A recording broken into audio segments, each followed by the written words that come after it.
নমস্কার। গল্পসঙ্গীর গল্পের আসরে সকল শ্রোতাবন্ধুকে স্বাগত জানাই। গল্পসঙ্গীর আজকের নিবেদন অমর কথাশিল্পী শরৎচন্দ্র চট্টোপাধ্যায়ের লেখা গল্প দর্পচূর্ণ।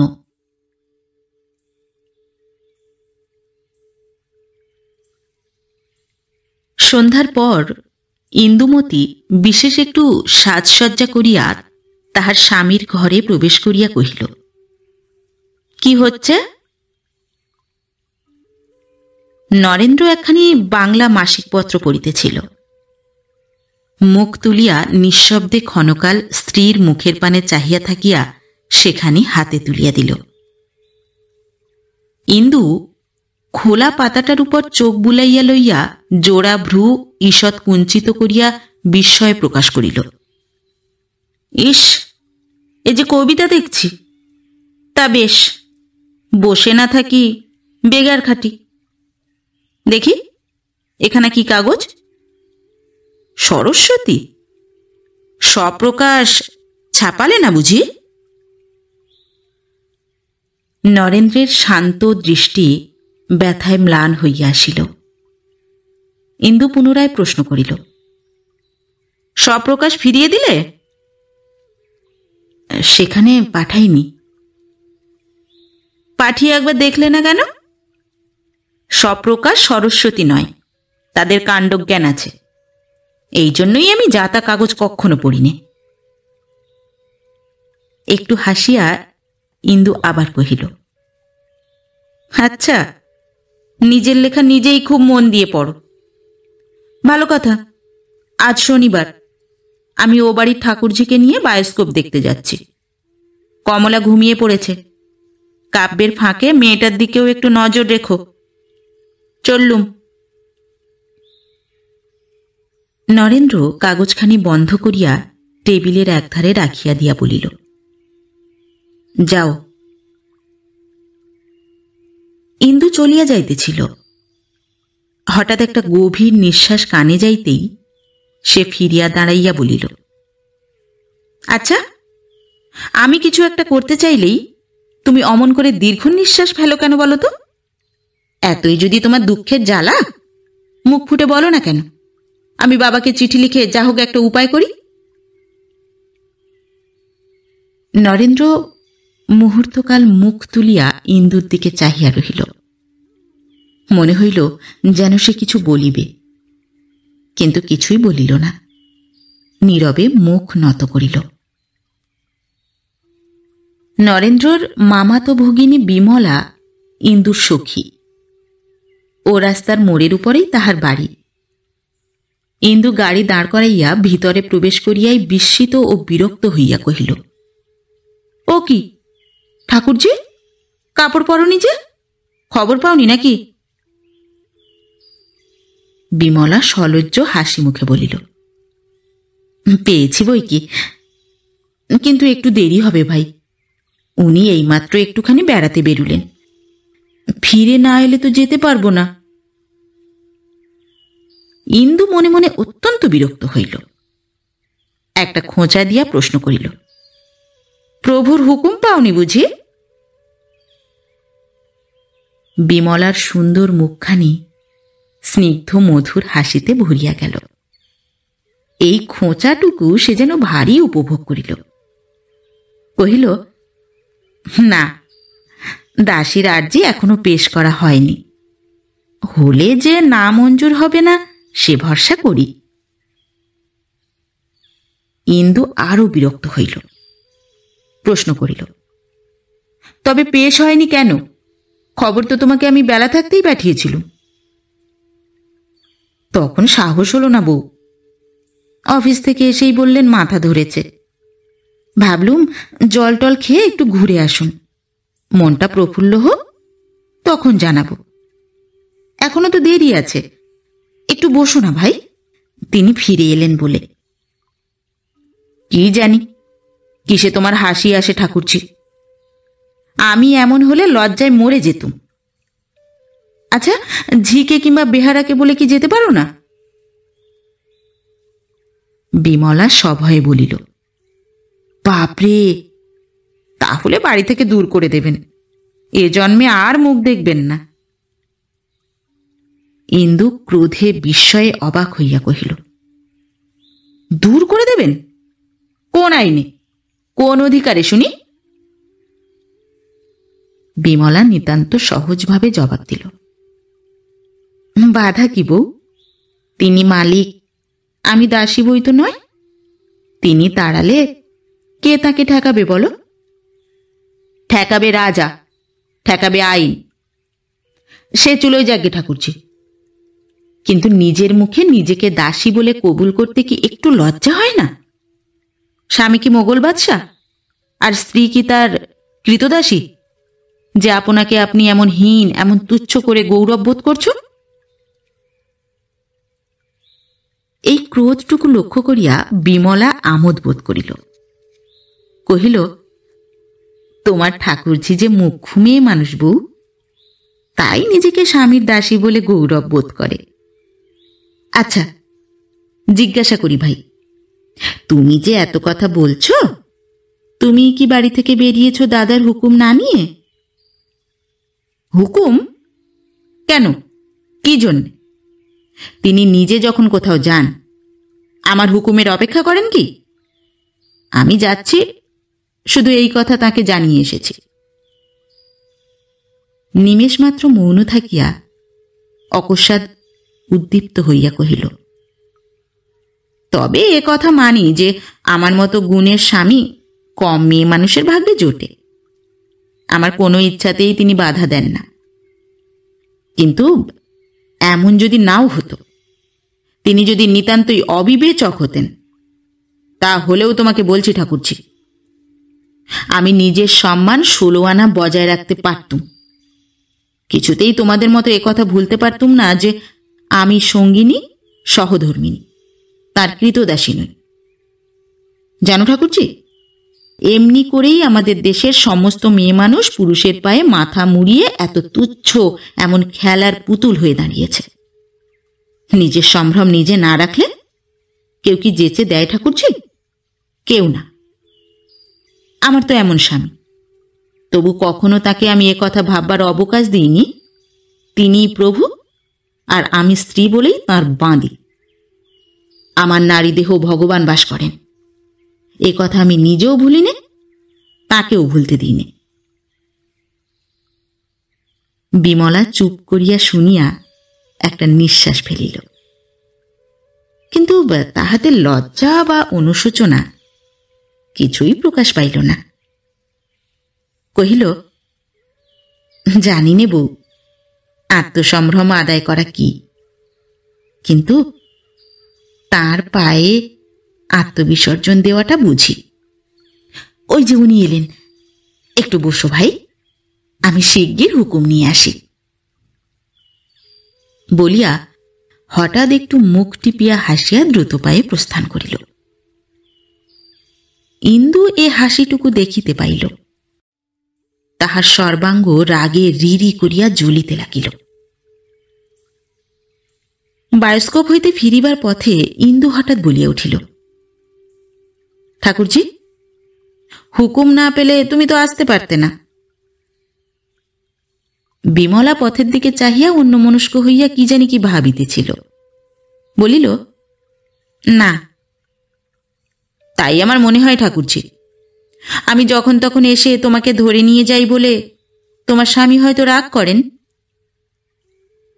বিমলা মুখ ফিরাইয়া কহিল, তাহলে আমি নিজেই বা যাব কেন বউ?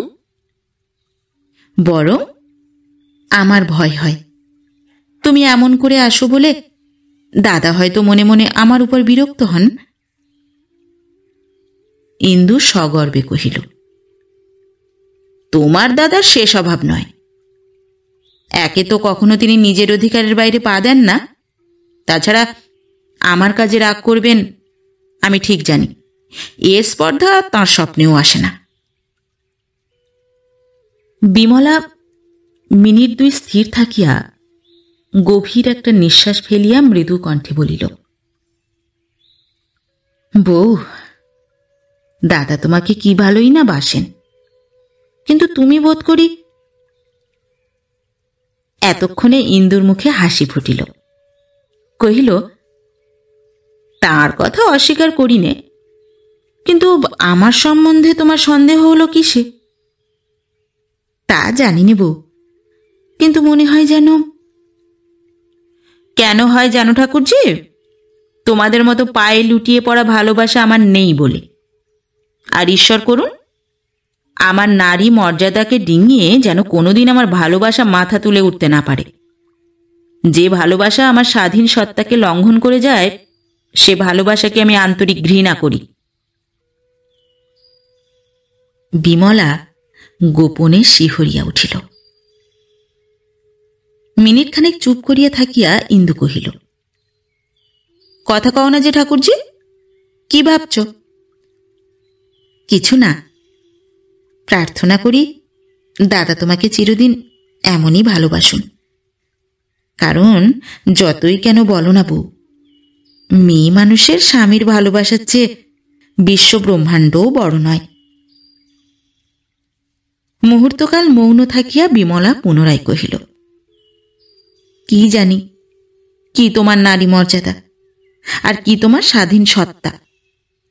আমি তো আমার সমস্তই তাঁর পায়ে ডুবিয়ে দিয়ে বেঁচেছি। সত্যি বলছি বউ, আমার তো এমনই দশা হয়েছে, নিজের ইচ্ছে বলেও যেন আর কিছু বাকি নেই। তার ইচ্ছেই। ছি ছি, চুপ করো। বিমলা চমকিয়া চুপ করিল। ইন্দু ঘৃণা ভরে বলিতে লাগিল, আমাদের দেশের মেয়েরা কি মাটির পুতুল? প্রাণ নেই, আত্মা নেই। আচ্ছা জিজ্ঞাসা করি, এত করে কি পেয়েছ? আমার চেয়ে বেশি ভালোবাসা আদায় করতে পেরেছ কি? ঠাকুরজি, ভালোবাসা মাপবার যে যন্ত্র নেই, নইলে মেপে দেখাতে পারতুম। যাক সে কথা, কিন্তু কেন জানো? নিজেকে তোমাদের মতো নিচু করিনি বলে, তোমাদের এই কাঙাল বৃত্তি মাথায় তুলে নিইনি বলে। আমার ভারী দুঃখ হয় ঠাকুরজি, কেন তিনি এত শান্ত, এত নিরীহ, কিছুতেই একটা কথা বলেন না। নইলে দেখিয়ে দিতুম, তিনি যাকে গ্রাহ্য করেন না সেও মানুষ, সেও অগ্রাহ্য করতে জানে, সেও আত্মমর্যাদা হারিয়ে ভালোবাসা চায় না। ও আবার কি, মুখ ফিরিয়ে হাসছ যে? বিমলা জোর করিয়া হাসি চাপিয়া বলিল, কই না। না কেন? এখনো তোমার ঠোঁটে হাসি লেগে আছে। বিমলা হাসিয়া ফেলিয়া বলিল, লেগে রয়েছে তোমার কথা শুনি। ওগো বউ, অনেক পেয়েছ বলেই এত কথা বেরুচ্ছে। ইন্দু ক্রুদ্ধভাবে জিজ্ঞাসা করিল, না পেলে? বেরুতো না। ভুল, নিছক ভুল। ঠাকুরজি, সকলেই তোমার মতো নয়, সকলেই ভিক্ষে চেয়ে বেড়ায় না। আত্মগৌরব বোঝে এমন নারীও সংসারে আছে। এবার বিমলার মুখের হাসি ধীরে ধীরে মিলাইয়া গেল। বলিল, তা জানি, জানলে আর বলতে না। যাই হোক, এখন থেকে জেনো, যে ভিক্ষে চায় না, নিজের জোরে আদায় করে, এমন লোকও আছে। বিমলা ব্যথিত স্বরে বলিল, আচ্ছা, এই যে বাড়ি এসে পড়েছি, একবার নামবে নাকি? না, আমিও বাড়ি যাই। গাড়োয়ান, ওই ও গলিতে। দাদাকে আমার প্রণাম দিও বউ। দেব। গাড়োয়ান চলো। আর নেই, সংসার খরচের কিছু টাকা দিতে হবে যে। স্ত্রীর প্রার্থনায় নরেন্দ্র আশ্চর্য হইল। কহিল, এর মধ্যেই 200 টাকা ফুরিয়ে গেল? না গেলে কি মিথ্যে কথা বলছি, না লুকিয়ে রেখে চাইছি? নরেন্দ্র চোখে মুখে একটা ভয়ের ছায়া পড়িল। কোথায় টাকা, কি করিয়া সংগ্রহ করিবে?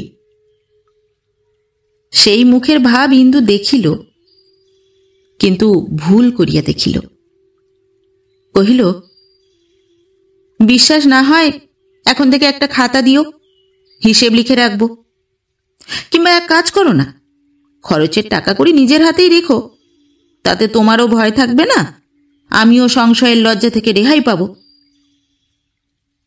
বলিয়া তীব্র দৃষ্টিতে চাহিয়া দেখিল তাহার মুখের গাঢ় ছায়া বেদনায় গাঢ়তর হইয়াছে। নরেন্দ্র ধীরে ধীরে বলিল, অবিশ্বাস করিনে, কিন্তু কিন্তু কি, বিশ্বাসও হয় না, তাই তো? আচ্ছা, যাচ্ছি, যতটা পারি হিসেব লিখে আনি। উফ, কি সুখের ঘরকন্নাই হয়েছে আমার। বলিয়া সক্রোধে ঘর ছাড়িয়া চলিয়া গেল। কিন্তু তৎক্ষণাৎ ফিরিয়া আসিয়া কহিল, কিন্তু কেন, কিসের জন্য হিসেব লিখতে যাব? আমি কি মিথ্যে বলি? আমার মামাতো বোনের বিয়েতে কাপড় জামা লাগলো 50 টাকার উপর। কমলার জামা দুটোর দাম 12 টাকা।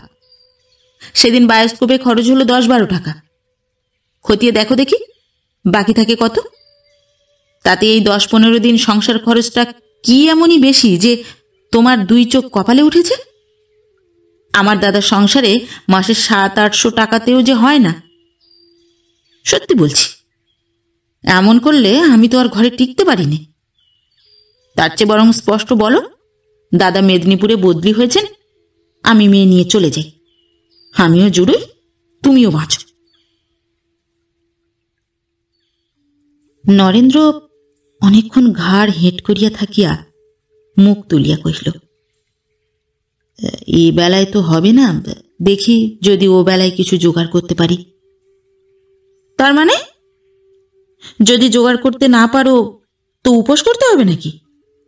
দেখো, কালই আমি মেদিনীপুরে যাব, কিন্তু তুমি এক কাজ করো, এই দালালি ব্যবসা ছেড়ে দিয়ে দাদাকে ধরে একটা চাকরি জোগাড় করে নাও, তাতে বরঞ্চ ভবিষ্যতে থাকবে ভালো। কিন্তু যা পারো না তাতে হাত দিয়ে নিজেও মাটি হয় না, আমাকেও নষ্ট করো না। নরেন্দ্র জবাব দিল না। ইন্দু আরও কি বলিতে যাইতেছিল, কিন্তু এই সময়ে বেহারাটা শম্ভুবাবুর আগমন সংবাদ জানাইল, এবং পরক্ষণেই বাহিরের জুতার পদশব্দ শোনা গেল। ইন্দু পার্শ্বের দ্বার দিয়া পর্দার আড়ালে সরিয়া দাঁড়াইল। শম্ভুবাবু মহাজন, নরেন্দ্রর পিতা, বিস্তর ঋণ করিয়া স্বর্গীয় হইয়াছেন। পুত্রের কাছে তাগাদা করিতে শম্ভুবাবু প্রায়ই শুভাগমন করিয়া থাকেন। আজিও উপস্থিত হইয়াছেন। তিনি মৃদুভাষী। আসন গ্রহণ করিয়া ধীরে ধীরে এমন গুটি কয়েক কথা বলিলেন, যাহা দ্বিতীয়বার শুনিবার পূর্বে অতি বড় নির্লজ্জ নিজের মাথাটি বিক্রয় করিয়া ফেলিতে দ্বিধা করিবে না। শম্ভুবাবু প্রস্থান করিলে ইন্দু আর একবার সম্মুখে আসিয়া দাঁড়াইল। জিজ্ঞাসা করিল, ইনি কে? শম্ভুবাবু। তারপরে? কিছু টাকা পাবেন তাই চাইতে এসেছিলেন। সে টের পেয়েছি, কিন্তু ধার করেছিলে কেন? নরেন্দ্র এ প্রশ্নের জবাবটা একটু ঘুরাইয়া দিল। কহিল, বাবা হঠাৎ মারা গেলেন, তাই। ইন্দু অতিশয় রুক্ষ স্বরে বলিল, তোমার বাবা কি পৃথিবী শুদ্ধ লোকের কাছে দেনা করে গেছেন? এ শোধ করবে কে? তুমি? কি করে করবে শুনি? এতগুলো প্রশ্নের এক নিঃশ্বাসে জবাব দেওয়া যায় না। ইন্দু নিজেও সেজন্য অপেক্ষা করিয়া রহিল না। তৎক্ষণাৎ কহিল, বেশ তো, তোমার বাবা না হয় হঠাৎ মারা গেছেন, কিন্তু তুমি তো হঠাৎ বিয়ে করনি। বাবাকে এসব ব্যাপার তোমার তো জানানো উচিত ছিল। আমাকে গোপন করাও তো কর্তব্য হয়নি। লোকের মুখে শুনি তুমি ভারী ধর্মভীরু লোক। বলি, এসব বুঝি তোমার ধর্মশাস্ত্রে লেখে না? বলিয়া ঠিক যেন সে যুদ্ধ করিয়া স্বামীর মুখপানে চাহিয়া রহিল।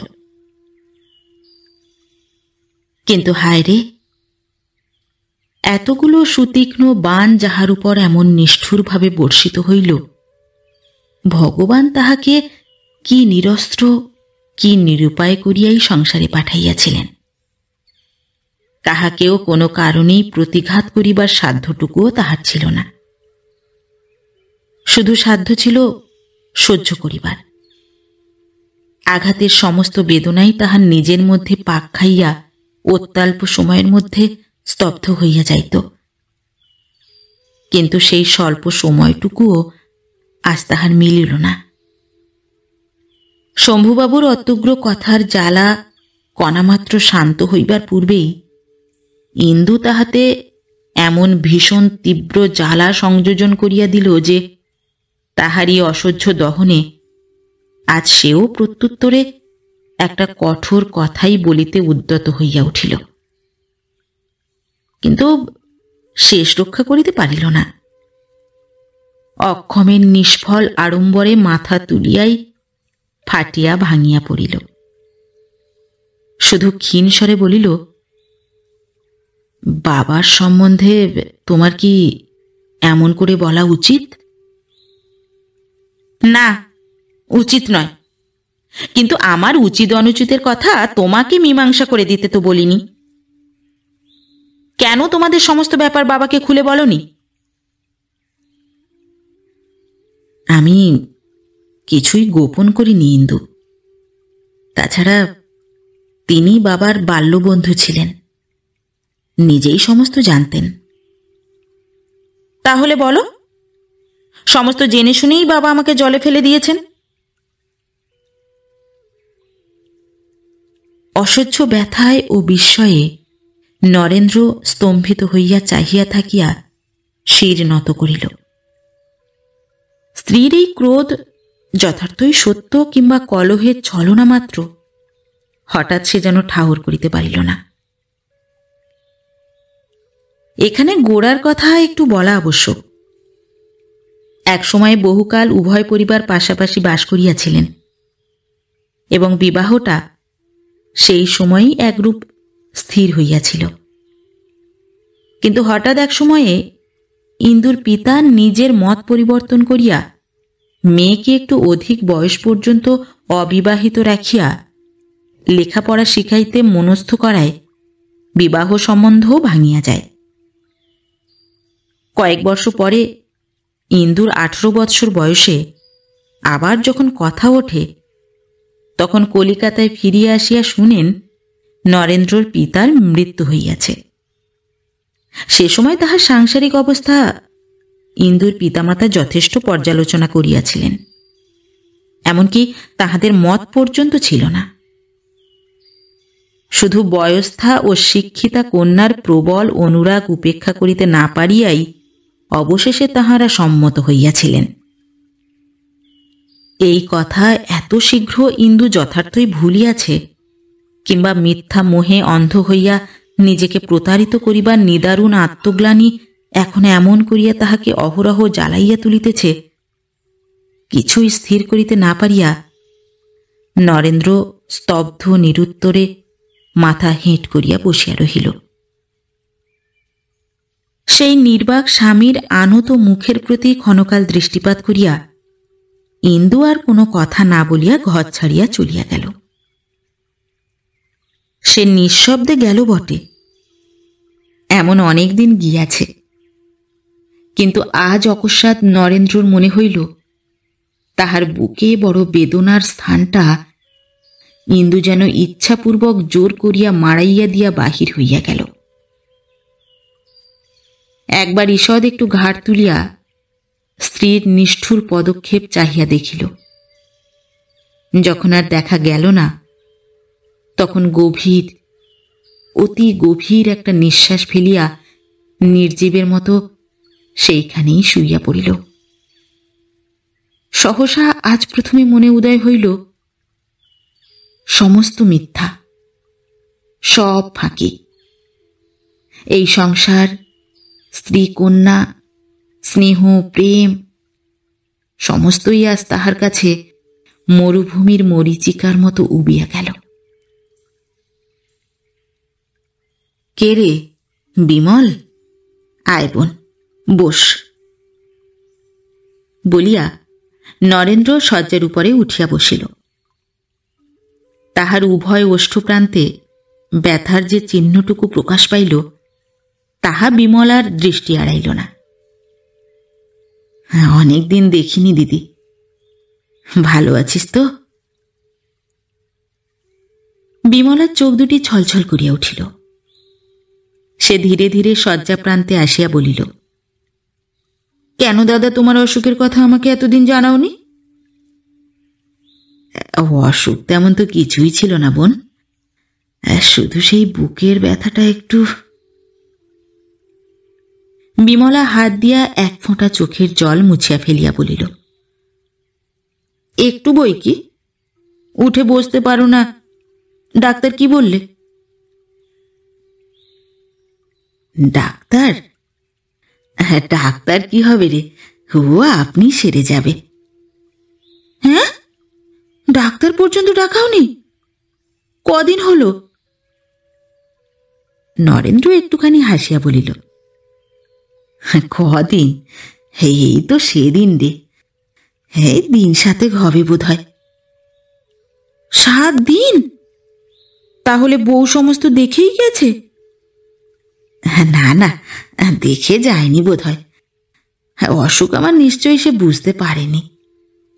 আমি তার যাবার দিনও উঠে বাইরে বসেছিল। না না, হাজার হোক, তাই কি তোরা পারিস বোন? বউ তাহলে রাগ করে গেছে বলো? না, রাগ নয়, দুঃখ কষ্ট, কত অভাব জানিস তো। ওদের এসব সহ্য করা অভ্যাস নেই। দেহটাও তার বড় খারাপ হয়েছে, নইলে অসুখ দেখলে কি তোরা রাগ করে থাকতে পারিস? বিমলা অশ্রু চাপিয়া কঠিন স্বরে বলিল, পারিবই কি দাদা, আমাদের অসাধ্য কাজ কিছু নেই। না হলে তোমরা বিছানায় না শোয়া পর্যন্ত আর আমাদের চোখে পড়ে না। ভোলা, পালকি এলো রে। আনতে পাঠিয়েছি মা। এর মধ্যেই যাবি দিদি? এখনো তো সন্ধে হয়নি, আর একটু বস না। না দাদা, সন্ধে হলে হিম লাগবে। ভোলা, পালকি একেবারে ভিতরে আনিস। ভিতরে কেন বিমল? ভেতরেই ভালো দাদা, এই ব্যথা নিয়ে তোমার বাইরে গিয়ে উঠতে কষ্ট হবে। আমাকে নিয়ে যাবি? এই পাগল দেখ, কি হয়েছে যে এত কাণ্ড করতে হবে? এ তো আমার প্রায়ই হয়, প্রায়ই সেরে যায়। তাই যাক দাদা, কিন্তু ভাই তো আমার আর নেই যে তোমাকে হারালে আরেকটি পাবো। ওই যে পালকি, এই র্যাপারখানা বেশ করে গায়ে জড়িয়ে নিও। ভোলা, আর একটু এগিয়ে আনতে বল। না দাদা, এ সময় তোমাকে চোখে চোখে না রাখতে পারলে আমার তিলার্ধ স্বস্তি থাকবে না। কিন্তু নিয়ে যেতে চাইবি বুঝলে যে তোকে আমি খবরই দিতুম না। বিমলা মুখপানে চাহিয়া থাকিয়া বলিল, তোমাদের বোঝা তোমাদেরই থাক দাদা, আমাকে আর শুনিও না।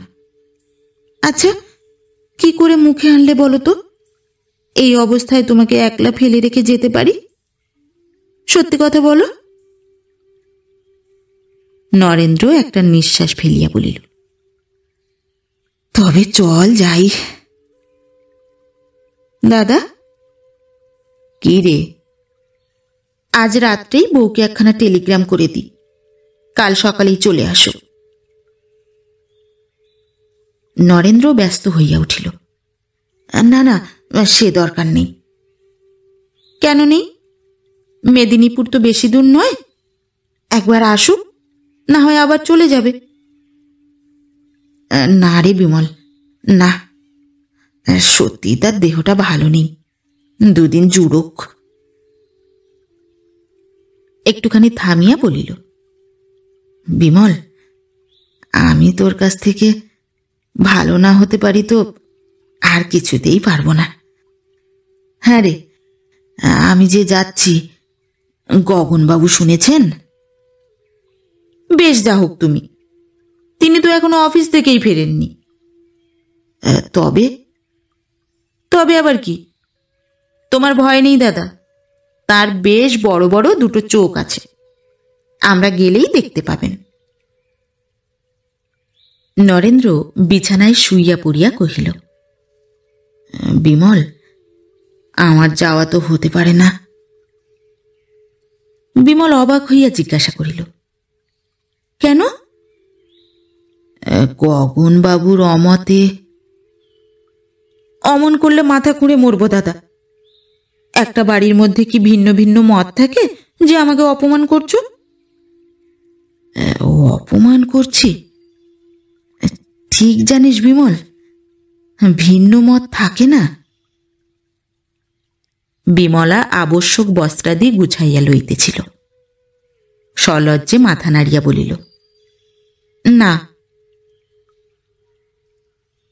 দাদা, আজ ব্যথাটা তত টের পাচ্ছ না? না, একেবারে না। এ 8 দিন তোদের কি কষ্টই না দিলুম। এখন বিদেয় কর দিদি। করব কার কাছে? আচ্ছা দাদা, এই 16-17 দিনের মধ্যে বউ একখানা চিঠি পর্যন্ত দিলে না।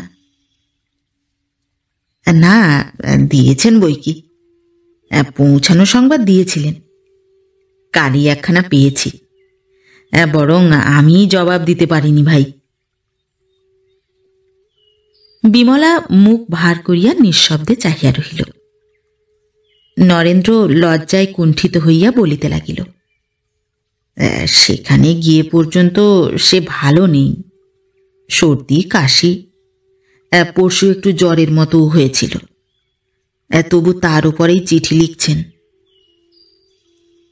আজ তাই বুঝি সেখানে টাকা পাঠিয়ে দিলে? নরেন্দ্র অধিকতর লজ্জিত হইয়া পড়িল। কহিল, কিছুই তো তার হাতে ছিল না। বাড়ির পাশেই একটা মেলা বসছে, লিখেছেন সেটা শেষ হয়ে গেলেই ফিরতে পারবেন। তোমাকে বুঝি চিঠিপত্র লিখতে পারেননি? পেরেছেন বই কি, কাল আমিও একখানা 4 পাতা জোড়া চিঠি পেয়েছি। পেয়েছিস? হ্যাঁ, পাবি বই কি। তার জবাবটা? তোমার ভয় নেই দাদা, তোমার অসুখের কথা লিখব না, আমার নষ্ট করবার মতো অত সময় নেই।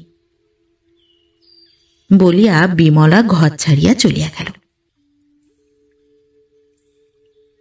সন্ধ্যার প্রাক্কালে খোলা জানালার ভিতর দিয়া লাল আকাশের পানে চাহিয়া নরেন্দ্র স্তব্ধভাবে বসিয়াছিল। বিমলা ঘরে ঢুকিয়া বলিল, চুপ করে কি ভাবছ দাদা? নরেন্দ্র মুখ ফিরাইয়া লইয়া বলিল, কিছুই ভাবিনে বোন, মনে মনে তোকে আশীর্বাদ করছিলুম, যেন এমনি সুখেই তোর চিরদিন কাটে। বিমলা কাছে আসিয়া তাহার পায়ের ধুলা মাথায় লইয়া একটা চৌকির উপর বসিল।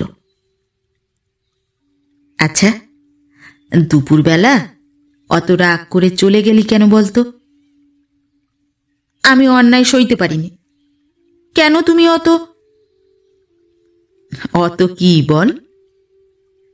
ইন্দুর দিক থেকে একবার চেয়ে দেখ দেখি, আমি তো তাকে সুখে রাখতে পারিনি।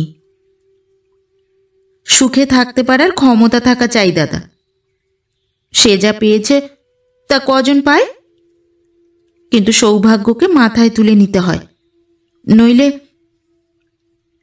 কথাটা শেষ করিবার পূর্বেই বিমলার লজ্জায় মাথা হেঁট করিল।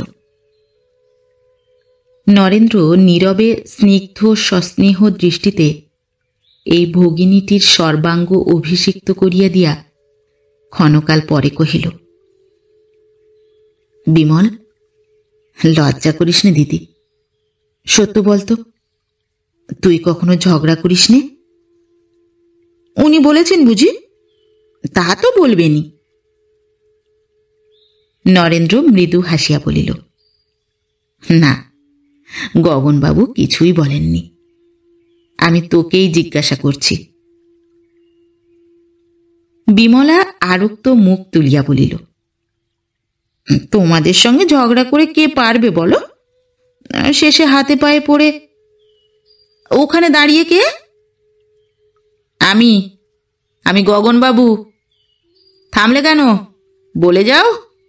ঝগড়া করে কার হাতে পায়ে কাকে পড়তে হয় কথাটা শেষ করে ফেলো।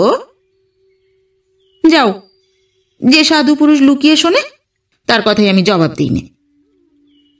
বলিয়া বিমলা কৃত্রিম ক্রোধের আড়ালে হাসি চাপিয়া দ্রুতপদে প্রস্থান করিল। নরেন্দ্র সুদীর্ঘ নিঃশ্বাস ফেলিয়া মোটা তাকিয়াটা হেলান দিয়া বসিল। গগনবাবু বলিলেন, এবেলায় কেমন আছো? ভালো হয়ে গেছি, এবার বিদায় দাও ভাই। বিদায় দাও? ব্যস্ত হয়েও না হে, দুদিন থাকো। তোমার এই বোনটির আশ্রয়ে যে যটা দিন বাস করতে পায় তার তত বৎসর পরমায়ু বৃদ্ধি পায়, সে খবর জানো? জানি নে বটে, কিন্তু সম্পূর্ণ বিশ্বাস করি। গগনবাবু দুই চক্ষু বিস্ফারিত করিয়া বলিলেন, বিশ্বাস করি কি হে? এ যে প্রমাণ করা কথা। বাস্তবিক নরেনবাবু, এমন রত্ন সংসারে পাওয়া যায়? ভাগ্য ভাগ্য, ভাগ্যং ফলতি। কি হে কথাটা? নইলে আমার মতো হতভাগা যে এ বস্তু পায় এ তো স্বপ্নের অগোচর। না হে না, থেকে যাও দুদিন। এমন সংসার ছেড়ে স্বর্গে গিয়েও আরাম পাবে না, তা বলে দিচ্ছি ভাই। বিমলা বহুদূরে যায় নাই, ঠিক পর্দার আড়ালেই কান পাতিয়াছিল।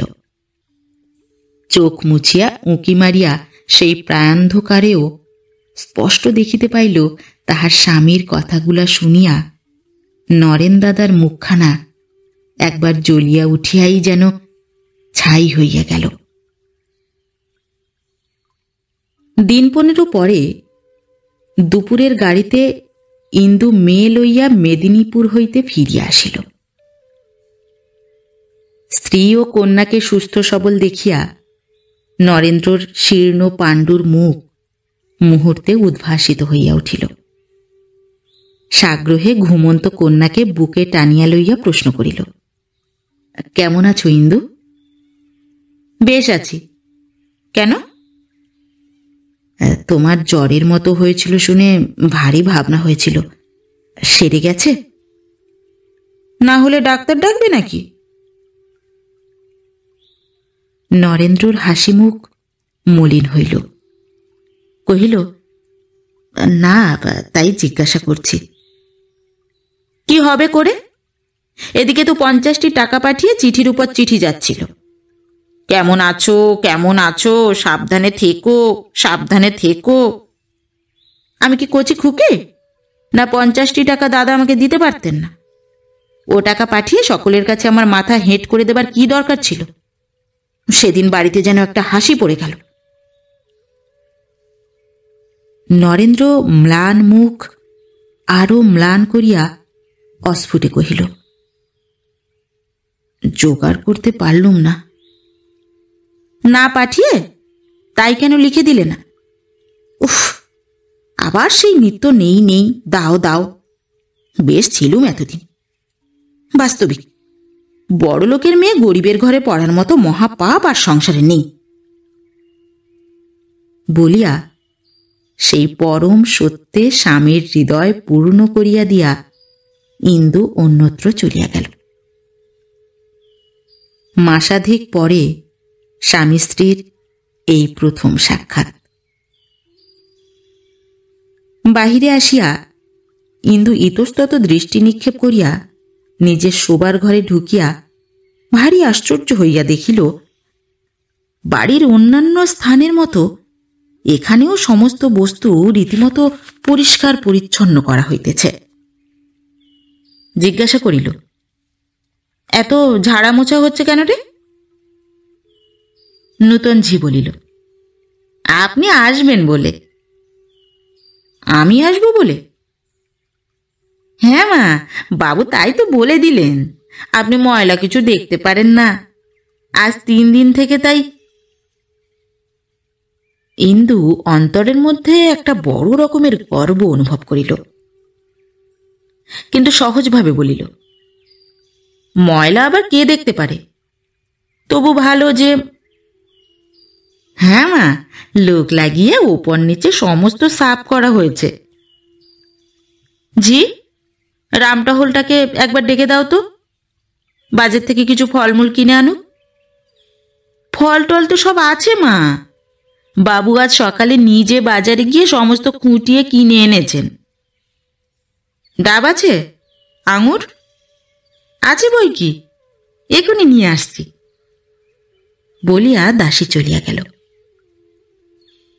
ইন্দুর মুখের উপর হইতে বিরক্তির মেঘখানা সম্পূর্ণ উড়িয়া গেল, বরং অনতিপূর্বে স্বামীর মলিন মুখখানা বুকের কোথায় যেন একটু খচখচ করিতেও লাগিল।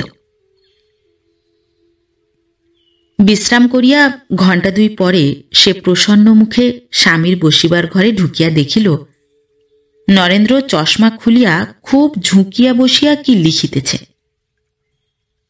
কহিল, অত মন দিয়ে কি লেখা হচ্ছে? কবিতা? নরেন্দ্র মুখ তুলিয়া বলিল, না। কি তবে? ও কিছু না বলিয়া সে লেখাগুলা চাপা দিয়া রাখিল। ইন্দুর প্রসন্ন মুখ মেঘাবৃত হইয়া উঠিল। কহিল, তাহলে কিছু নার উপর অত ঝুঁকে না পড়ে বরং যাতে দুঃখ কষ্ট ঘোচে এমন কিছুতেই মন দাও। শুনলুম দাদার হাতে নাকি গোটা কতক চাকরি খালি আছে। বলিয়া ভালো করিয়া স্বামীর মুখের পানে চাহিয়া রহিল। সে নিশ্চয়ই জানিত এই চাকুরি করার কথাটা তাহাকে চিরদিন আঘাত করে। আজ কিন্তু আশ্চর্য হইয়া দেখিল আঘাতের কোনো বেদনাই তাহার মুখে প্রকাশ পাইল না। নরেন্দ্র শান্তভাবে বলিল, চাকরি করবার লোকও সেখানে আছে। এই সম্পূর্ণ অপ্রত্যাশিত উত্তরে ইন্দু ক্রোধে জ্বলিয়া উঠিল। ক্ষণকাল অবাক হইয়া থাকিয়া বলিল, তা জানি, কিন্তু সেখানে আছে এখানে নেই নাকি? আজকাল ভালো কথা বললে যে তোমার মন্দ হয় দেখছি। ঘরের কোণে ঘাড় গুঁজে বসে কবিতা লিখতে তোমার লজ্জা করে না?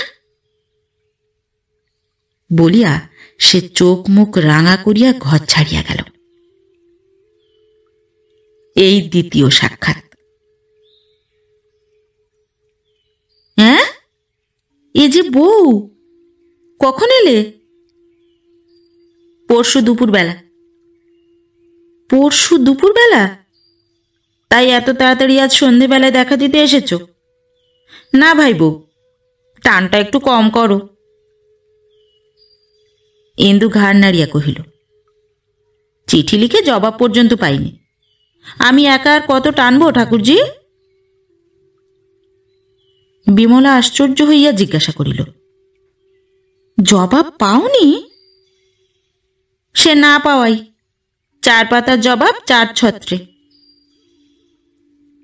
বিমলা অপ্রতিভ হইয়া বলিল, তখন একটুও সময় ছিল না ভাই। এ ঘরে দাদা যদি বা একটু সারলেন, ওদিকে আমার নতুন ভাড়াটে যায়। ইন্দু কথাটার এক বর্ণও বুঝিল না, হাঁ করিয়া চাহিয়া রহিল। বিমলা সেদিকে মনোযোগ না করিয়া বলিতে লাগিল, সেই মঙ্গলবারটা আমার চিরকাল মনে থাকবে। 7 দিনের দিন খবর পেয়ে দাদাকে নিয়ে এলো। তার 2 দিন পরে দাদার বুকের ব্যথা যেমন বাড়াবাড়ি, অম্বিকাবাবুর অসুখটাও তেমনি বেড়ে উঠল। তোমাকে বলবো কি বউ, শেক দিতে দিতে আর ফোমেন্ট করতে করতে বাড়ি শুদ্ধ লোকের হাতের চামড়া উঠে গেল।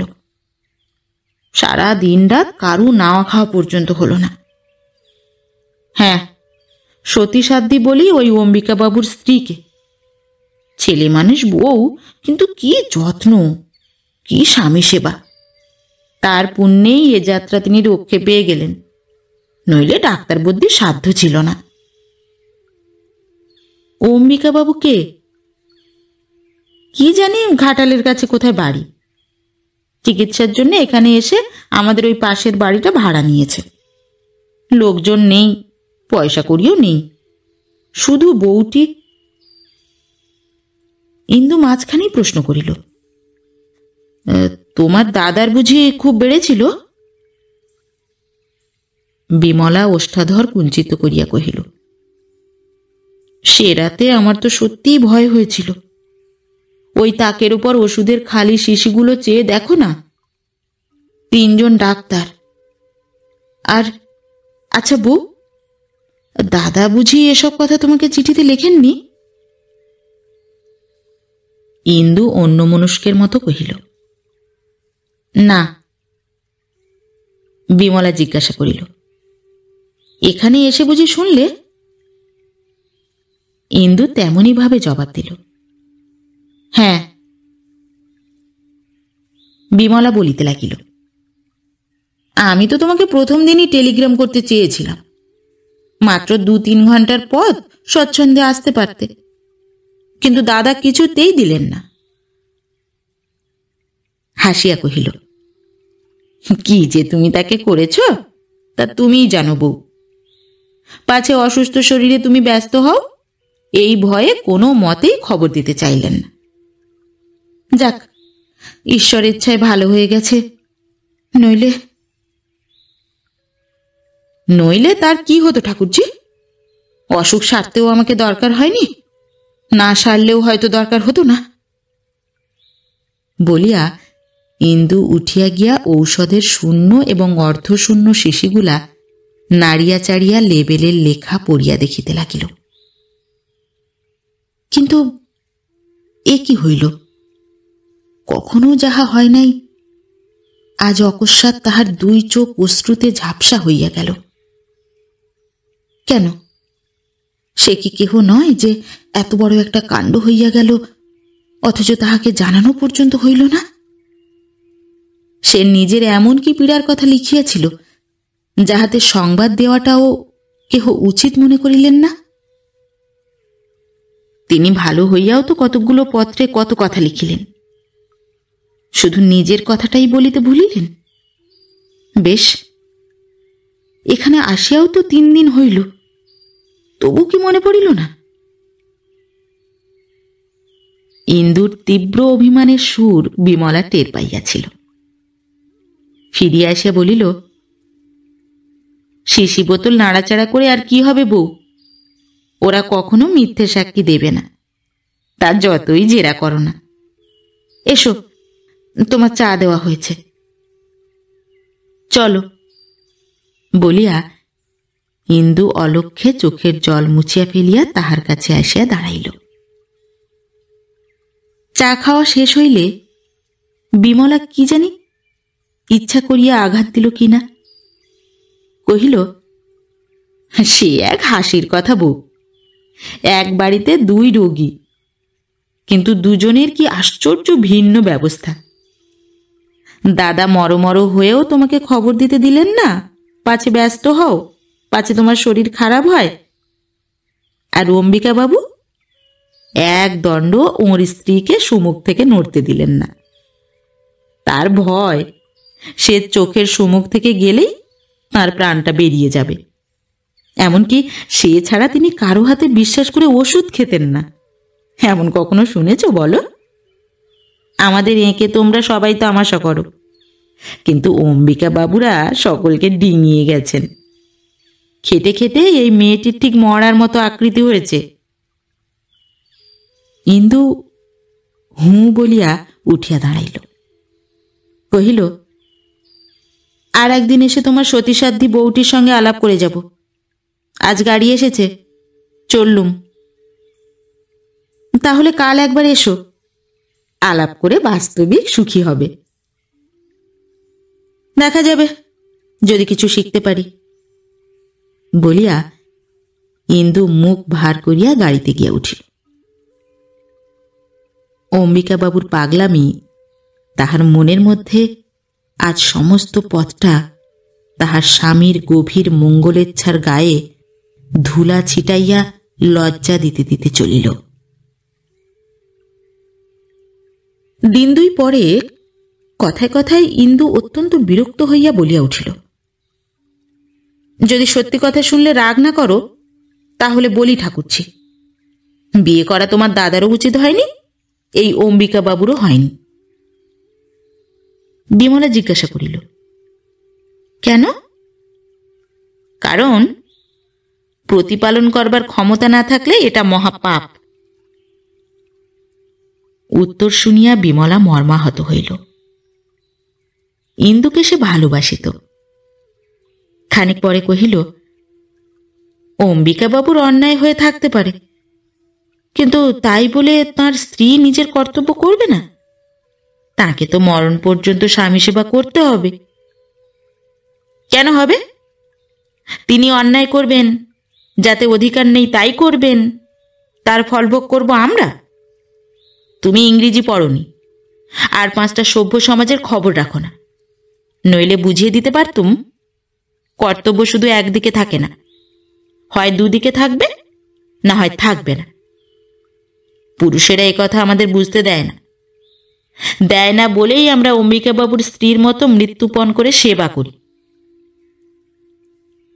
বিমলা মুহূর্তকাল চাহিয়া থাকিয়া কহিল, না হলে করতাম না বউ? সেবা করাটা কি স্ত্রীর বড় দুঃখের কাজ বলে মনে করো? অম্বিকাবাবুর স্ত্রীর বাইরের ক্লেশটাই দেখতে পাও, তার ভিতরের আনন্দটা জানতে পাও কি? আমি জানতেও চাইনি। স্বামীর ভালোবাসাটাও বোধ করি জানতে চাও না? না ঠাকুরজি, অরুচি হয়ে গেছে, বরং ওটা কম করে নিজের কর্তব্যটা করলেই হাঁপ ছেড়ে বাঁচি। বিমলা দাঁড়াইয়াছিল, নিঃশ্বাস ফেলিয়া ধীরে ধীরে বসিয়া পড়িয়া বলিল, ঠিক এই কথাটাও আগেও একবার বলেছ, কিন্তু তখনও বুঝতে পারিনি, এখনো বুঝতে পারলুম না। আমার দাদা তার কর্তব্য করেন না? কি সে তা তুমিই জানো, অনেক বই পড়েছ, অনেক দেশের খবর জানো, তোমার সঙ্গে তর্ক করা সাজে না। কিন্তু আমার দৃঢ় বিশ্বাস, স্বামী ন্যায় অন্যায় যাই করুক, তার ভালোবাসা অগ্রাহ্য করবার স্পর্ধা কোনো দেশের স্ত্রীরই নেই। আমার তো মনে হয় ও জিনিস হারানোর চেয়ে মরণ ভালো, তারপরেও বেঁচে থাকা শুধু বিড়ম্বনা। আমি তা মানি নে। মানো নিশ্চয়ই বলিয়া বিমলা হাসিয়া ফেলিল। তাহার সহসা মনে হইল এ সমস্তই পরিহাস। সত্যই তো, পরিহাস ভিন্ন নারীর মুখে ইহা আর কি হইতে পারে? কহিল, কিন্তু তাও বলিব, আমার কাছে যা মুখে আসে বলছ, কিন্তু দাদার সামনে এসব নিয়ে বেশি চালাকি করো না। কেননা পুরুষ মানুষ যতই বুদ্ধিমান হন, অনেক সময় কি অনেক সময় তামাশা কিনা ধরতে পারে না। সে তার কাজ, আমি তা নিয়ে দুর্ভাবনা করি না। কিন্তু আমি যে না ভেবে থাকতে পারিনি বউ। ইন্দু জোর করিয়া হাসিয়া প্রশ্ন করিল, কেন বলো তো? বিমলা একটুখানি ভাবিয়া বলিল, রাগ করো না বউ, কিন্তু সেই অসুখের সময় আমার সত্যিই মনে হয়েছিল দাদা যে তোমাকে পাবার জন্য একসময় পাগল হয়ে উঠেছিলেন, সেই যে কি বলে পায়ে কাঁটা ফুটলে বুক পেতে দেওয়া, কিন্তু সে ভাব আর বুঝি নেই।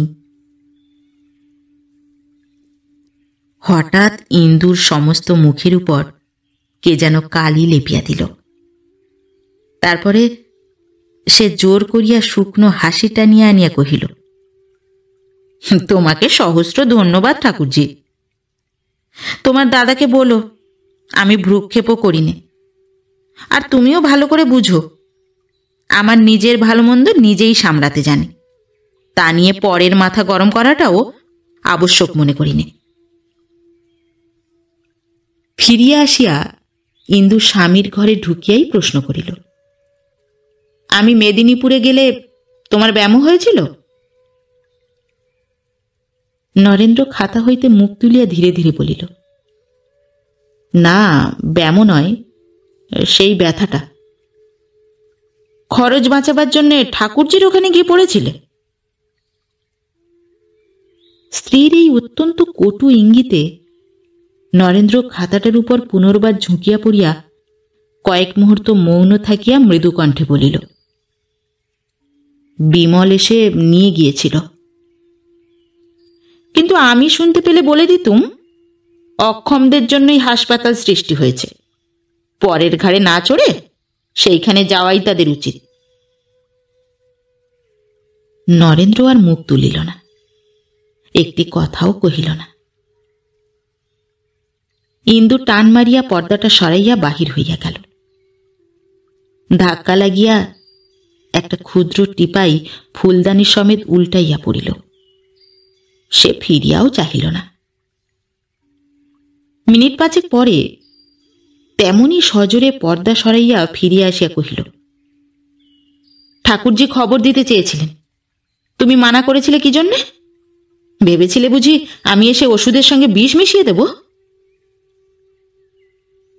নরেন্দ্র মুখ না তুলিয়াই বলিল, না তা ভাবিনি। তোমার শরীর ভালো ছিল না। ভালোই ছিল, যদিও খবর পেলেও আমি আসতুম না, সে নিশ্চয়ই। কিন্তু আমি সেখানে যে রোগে মরে যাচ্ছিলাম এ কথাও তোমাকে চিঠিতে লিখিনি। অনর্থক কতগুলো মিথ্যে কথা বলে ঠাকুরজিকে নিষেধ করবার হেতু ছিল না। বলিয়া সে যেমন করিয়া আসিয়াছিল তেমনি করিয়া চলিয়া গেল। নরেন্দ্র তেমনি করিয়া খাতাটার পানে ঝুঁকিয়া পড়িল, কিন্তু সমস্ত লেখা তাহার লেপিয়া মুছিয়া চোখের সম্মুখে একাকার হইয়া রহিল। ইন্দু পর্দার অন্তরাল হইতে বাহির হইয়া ডাক্তারকে কহিল, আপনি গগনবাবুর বাড়িতে আমার স্বামীর চিকিৎসা করেছিলেন? বুড়া ডাক্তার চোখ তুলিয়া ইন্দুর উদ্বেগমলিন মুখখানির পানে চাহিয়া ঘাড় নাড়িয়া সায় দিলেন। ইন্দু কহিল, কিন্তু তিনি সম্পূর্ণ আরোগ্য হয়েছেন বলে আমার মনে হয় না। এই আপনার ফির টাকা, আজ একবার ওবেলা যদি দয়া করে বন্ধুভাবে এসে তাকে দেখে যান বড় উপকার হয়। ডাক্তার কিছু বিস্মিত হইলেন। ইন্দু বুঝাইয়া বলিল, ওর স্বভাব চিকিৎসা করতে চান না। ওষুধের প্রেসক্রিপশনটা আমাকে লুকিয়ে দেবেন, তাকে একটু বুঝিয়ে বলবেন। ডাক্তার সম্মত হইয়া বিদায় লইলেন। রামটহল আসিয়া সংবাদ দিল, মাঝি, বল্লভ স্যাকরা এসেছে। এসেছে? এদিকে ডেকে আন। ও বল্লভ, একটু কাজের জন্য তোমাকে ডেকে পাঠিয়েছিলুম। তুমি আমাদের বিশ্বাসী লোক। এই চুড়ি কগাছা বিক্রি করে দিতে হবে। বড় পুরানো ধরনের চুড়ি বাপু, আর পরা যায় না। এ দামে নতুন এক জোড়া কিনবো মনে করছি। বেশ তো মা, বিক্রি করে দেব। নিক্তি এনেছো তো? ওজন করে দেখো দেখি কত আছে। দামটা কিন্তু বাপু আমাকে কালই দিতে হবে, আমার দেরি হলে চলবে না। তাই দেব। বল্লভ চুড়ি হাতে করিয়া বলিল, এ যে একেবারে টাটকা জিনিস মা, বেচলেই তো কিছু লোকসান হবে। তা হোক বল্লভ, এ গরমটা আমার মনে ধরে না। আর এ সম্বন্ধে বাবুকে কোনো কথা বলো না। বাবুদের লুকাইয়া অলংকার বেচাকেনার ইতিহাস বল্লভের অবিদিত ছিল না। সে একটু হাসিয়া চুড়ি লইয়া গেল। ডাক্তারবাবু, 5-7 শিশি ওষুধ খেলেন, কিন্তু বুকের ব্যথাটা তো গেল না। গেল না? কই, তিনি তো কিছু বলেন না। জানেন তো, ওই তার স্বভাব। কিন্তু আমি নিশ্চয়ই জানি একটু ব্যথা লেগেই আছে।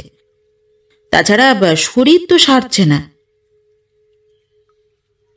ডাক্তার চিন্তা করিয়া কহিলেন, দেখুন, আমারও সন্দেহ হয় শুধু ওষুধে কিছু হবে না, একবার জল হাওয়া পরিবর্তন আবশ্যক। তাই কেন তাকে বলেন না? বলেছিলাম একদিন, তিনি কিন্তু প্রয়োজন মনে করেন না। ইন্দু রুষ্ট হইয়া বলিয়া ফেলিল, তিনি মনে না করলেই হবে? আপনি ডাক্তার, আপনি যা বলবেন তাই তো হওয়া চাই। বৃদ্ধ চিকিৎসক একটুখানি হাসিলেন। ইন্দু নিজের উত্তেজনায় লজ্জিত হইয়া বলিল, দেখুন, আমি বড় ব্যাকুল হয়ে পড়েছি, আপনি ওকে খুব ভয় দেখিয়ে দিন। ডাক্তার মাথা নাড়িয়া ধীরে ধীরে কহিলেন, এ সকল রোগে ভয় তো আছেই। ইন্দুর মুখ পাংশু হইয়া গেল। কহিল, সত্যি ভয় আছে? তাহার মুখের পানে চাহিয়া ডাক্তার সহসা জবাব দিতে পারিল না। ইন্দুর চোখে জল আসিয়া পড়িল। বলিল, আমি আপনার মেয়ের মতো ডাক্তারবাবু, আমাকে লুকোবেন না। কি হয়েছে খুলে বলুন। ঠিক যে কি হইয়াছে তাহা ডাক্তার নিজেও জানিতেন না। তিনি নানা রকম করিয়া যাহা কহিলেন তাহাতে ইন্দুর ভয় ঘুচিল না। সে ঘরে ফিরিয়া আসিয়া কাঁদিতে লাগিল। বিকেলবেলা নরেন্দ্র হাতের কলমটা রাখিয়া দিয়া খোলা জানালার বাহিরে চাহিয়াছিল। ইন্দু ঘরে ঢুকিয়া অদূরে একটা চৌকি টানিয়া লইয়া বসিল। নরেন্দ্র একবার মুখ ফিরাইয়া আবার সেই দিকেই চাহিয়া রহিল। কিছুদিন হইতে ইন্দু টাকা চাহে নাই। আজ সে যে কি জন্য আসিয়া বসিল তাহা নিশ্চয়ই অনুমান করিয়া তাহার বুকের ভিতরটা ঢিপ ঢিপ করিতে লাগিল। ইন্দু টাকা চাহিল না, কহিল, ডাক্তারবাবু বলেন ব্যথাটা যখন ওষুধে যাচ্ছে না তখন হাওয়া বদলানো দরকার। একবার কেন বেড়াতে যাও না? নরেন্দ্র বাস্তবিক চমকিয়া উঠিল। বহুদিন অজ্ঞাত বড় স্নেহের ধন যেন কোথায় লুকাইয়া তাহাকে ডাক দিল। ইন্দুর এই কণ্ঠস্বর সে তো ভুলিয়াই গিয়াছিল। তাই মুখ ফিরাইয়া হতবুদ্ধির মতো চাহিয়া ক্ষণকালের জন্য কি যেন মনে মনে খুঁজিয়া ফিরিতে লাগিল। ইন্দু কহিল, কি বলো? তাহলে কালই গুছিয়ে নিয়ে বেরিয়ে পড়া যাক। বেশি দূরে কাজ নেই, এই বদ্রীনাথের কাছে। আমরা দুজন, কমলা আর ঝি। রামটহল পুরনো বিশ্বাসী লোক, বাড়িতেই থাক। সেখানে একটা ছোট বাড়ি নিলেই হবে। তাহলে আজ থেকেই গুছোতে আরম্ভ করুক না কেন? কোনো প্রকার খরচের কথাতেই নরেন্দ্র ভয় পাইত। এই একটা বড় রকমের ইঙ্গিতে তাহার মেজাজ একেবারে বিগড়াইয়া গেল। প্রশ্ন করিল, এই ডাক্তারটিকে এখানে আসতে বললে কে? ইন্দু জবাব দিবার পূর্বে সে পুনরায় কহিল, বিমলাকে বলো আমার পিছনে ডাক্তার লাগিয়ে উত্ত্যক্ত করবার আবশ্যক নেই, আমি ভালো আছি। বিমলা প্রচ্ছন্ন থাকিয়া ডাক্তার পাঠাইতেছে, বিমলাই সব? ইন্দু অন্তরে আঘাত পাইল, কিন্তু চাপা দিয়া বলিল, কিন্তু তুমি তো সত্যই ভালো নেই, ব্যথাটা তো সারেনি। সেরেছে, তা হলেও শরীর সারেনি, বেশ দেখতে পাচ্ছি। একবার ঘুরে এলে আর যাই হোক, মন্দ কিছু তো হবে না। নরেন্দ্র ভিতরে বাহিরে এমন জায়গায় উপস্থিত হইয়াছিল যেখানে সহ্য করিবার ক্ষমতা নিঃশেষ হইয়া গিয়াছিল। তবুও ধাক্কা সামলাইয়া বলিল, আমার ঘুরে বেড়াবার সামর্থ্য নেই। ইন্দু জেদ করিয়া বলিল, সে হবে না, প্রাণটা তো বাঁচানো চাই। এই জেদটা ইন্দুর পক্ষে এতই নূতন যে নরেন্দ্র সম্পূর্ণ ভুল করিল। তাহার নিশ্চয়ই মনে হইল তাহাকে ক্লেশ দিবার ইহা একটা অভিনব কৌশল মাত্র। এতদিনের ধৈর্যের বাঁধন তাহার নিমেষে ছিন্ন হইয়া গেল। চেঁচাইয়া উঠিল, কে বললে প্রাণ বাঁচানো চাই? না, চাই না। তোমার পায়ে পড়ি ইন্দু, আমাকে রেহাই দাও, আমি নিঃশ্বাস ফেলে বাঁচি। স্বামীর কাছে কটু কথা শোনা ইন্দু কল্পনা করিতেও পারিত না। সে কেমন যেন জড়সড় হতবুদ্ধি হইয়া গেল। কিন্তু নরেন্দ্র জানিতে পারিল না। বলিতে লাগিল, তুমি ঠিক জানো আমি কি সংকটের মাঝখানে দিন কাটাচ্ছি। সমস্ত জেনে শুনেও আমাকে কেবল কষ্ট দেবার জন্যই অহর্নিশি খোঁচাচ্ছ। কেন? কি করেছি তোমার? কি চাও তুমি? ইন্দু ভয়ে বিবর্ণ হইয়া চাহিয়া রহিল। একটা কথাও তাহার মুখ দিয়া বাহির হইল না।